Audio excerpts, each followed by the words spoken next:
Di episode sebelumnya, Damar telah menemukan bukti kejahatan Rendra dan mulai menyusun rencana untuk menghancurkannya. Tapi, akankah Rendra membiarkan Damar lolos begitu saja? Mari kita simak kelanjutannya di episode ketiga ini.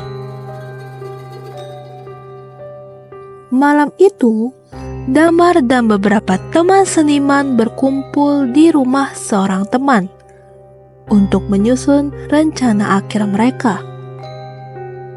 Mereka memutuskan untuk menggunakan bukti yang mereka miliki untuk melaporkan Rendra kepada pihak berwenang dan juga menghubungi beberapa media lokal untuk memberitakan kejahatannya tersebut.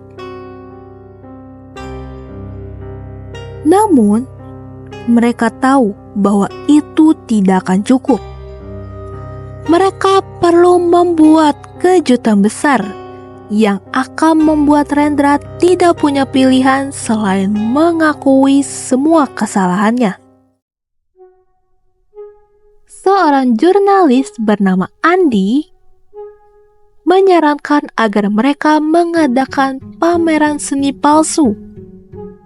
Mereka akan menggunakan kesempatan itu untuk mengundang Rendra dan memancingnya untuk mengungkapkan kejahatannya sendiri.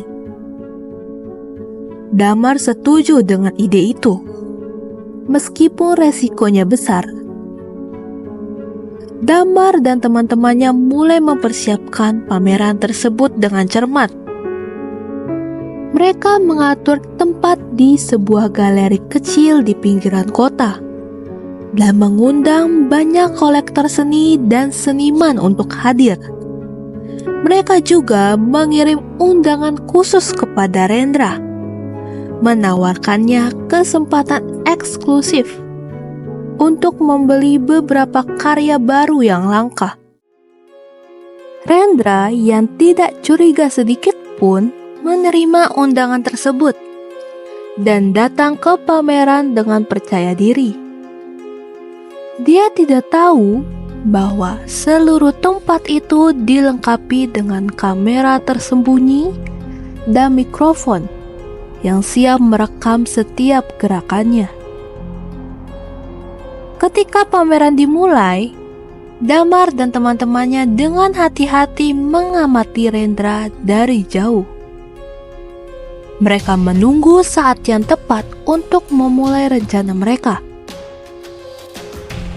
Ketika Rendra sedang berbicara dengan seorang kolektor kaya tentang salah satu karya langka yang dipajang, Andi mendekati mereka dan mulai berbicara tentang seni curian dan pasar gelap. Rendra terlihat tidak nyaman, tetapi dia mencoba mengabaikannya. Namun, Andi terus memancing dengan pertanyaan-pertanyaan yang semakin tajam. Akhirnya, Rendra yang sudah tidak tahan lagi kehilangan kesabaran dan mulai membela diri dengan keras, mengungkapkan lebih banyak dari yang seharusnya. Pada saat itu, Damar dan teman-temannya muncul dari bayang-bayang dan menuduh Rendra secara langsung di depan semua orang. Mereka menampilkan bukti-bukti yang telah mereka kumpulkan, termasuk foto-foto ruang bawah tanah Rendra dan buku catatan yang berisi daftar seniman yang telah dia tipu. Rendra panik. Dia mencoba melarikan diri, tetapi pintu-pintu telah dikunci. Polisi yang sudah dihubungi sebelumnya segera tiba dan menangkap Rendra di tempat. Semua orang di pameran itu tercengang melihat kejadian tersebut. Damar merasa lega melihat Rendra ditangkap. Namun, kebahagiaannya tidak bertahan lama. Ketika dia pulang, dia menemukan rumahnya berantakan. Sinta hilang, Di atas meja ada sebuah surat yang tertinggal. Surat itu dari Rendra. Kau mungkin berhasil menangkapku, Damar. Tetapi ini belum berakhir. Sinta milikku, sekarang dan selama-lamanya.